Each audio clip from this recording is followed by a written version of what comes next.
किसी भी संख्या का स्क्वायर निकालने का सबसे जो बेस्ट तरीका होता है वो होता है डुप्लेक्स मेथड। डुप्लेक्स मेथड से आप 2 डिजिट, 3 डिजिट या 4 डिजिट किसी भी नंबर का स्क्वायर ईज़ी तरीके से आप निकाल सकते हैं। लेकिन कैसे? आइए समझते हैं इस वीडियो में कि डुप्लेक्स मेथड होता कैसे क्या है और इसे कैसे निकालते हैं।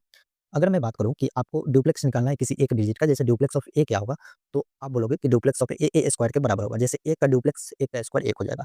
अगर 2 डिजिट हो, मान लो कि एबी, डुप्लेक्स ऑफ एबी क्या होगा? तो ये होगा 2ab। जैसे 12 का डुप्लेक्स निकालना हो तो आप बोलोगे 2, ए की वैल्यू 1 और बी की वैल्यू 2, 2 गुने 1 गुने 2 यानी 2 दूना 4।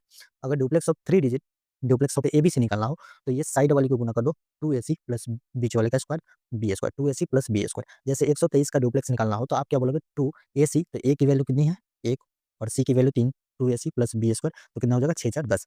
वैसे अगर 4 डिजिट की तो ज़रूरत पड़ती नहीं है, लेकिन अगर आपको निकालना चाहो तो 4 डिजिट के लिए क्या होगा? ये साइड वाली गुना कर दो 2ad, बीच वाली फिर गुना कर दो 2bc, तो 4 डिजिट का डुप्लेक्स ऐसे निकाल सकते हो। अब हम लोग ये क्वेश्चन में देखते हैं कि 213 का स्क्वायर आपको निकालना है तो डुप्लेक्स मेथड से आप कैसे निकालोगे?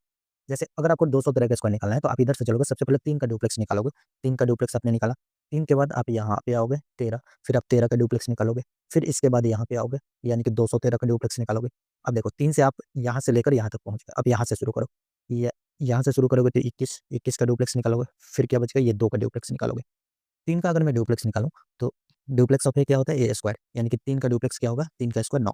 13 का डुप्लेक्स निकालोगे तो 2ab होता है, तो 3 में 1 से गुणा करेंगे 3 और 3 दूना 6, 13 का डुप्लेक्स 6। 213 का डुप्लेक्स निकालना है तो ये साइड वाली गुना करनी है, 3 दूना 6, 3 दूना 6 और 6 में 2 से गुणा करना 12 और 12 1 13। 213 का डुप्लेक्स क्या हो जाएगा? 13, तो 13 का सिर्फ 3 लेंगे और 1 कैरी फॉरवर्ड करेंगे। चलो 21 का डुप्लेक्स निकालना है तो 2ab, 2 एकम 2 दूना 4 और 1 कैरी फॉरवर्ड 5 और 2 का डुप्लेक्स निकालना है तो 4। अब देखो सबको लिख दो। आंसर क्या हो जाएगा? 4 5 3 6 9 और यही इस सवाल का सही उत्तर है।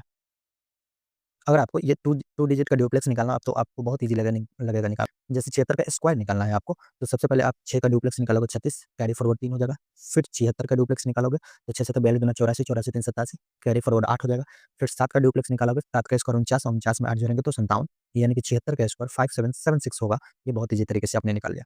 3 डिजिट का आपको निकालना है, जैसे 321 का स्क्वायर निकालना है, तो सबसे पहले 1 का डुप्लेक्स 1 लिखोगे, फिर 21 का डुप्लेक्स 2 दूना 4 लिखोगे, फिर 321 का डुप्लेक्स 3 दूना 6 और 6 4 10, 10 का 0 लिखोगे, फिर 32 का डुप्लेक्स 3 दूना 6, 6 दूना 12, 12 1 13 लिखोगे, फिर 3 का डुप्लेक्स 9 और 9 1 10, यानी कि 321 का स्क्वायर ये हो गया। वैसे अगर 4 डिजिट का आपको जैसे 1432 का निकालना है, तो आप ईज़ी तरीके से उसको निकाल लोगे, लेकिन इतने की ज़रूरत आपको एग्ज़ाम में पड़ती नहीं है, लेकिन आप उस फॉर्मूले से निकाल सकते हो।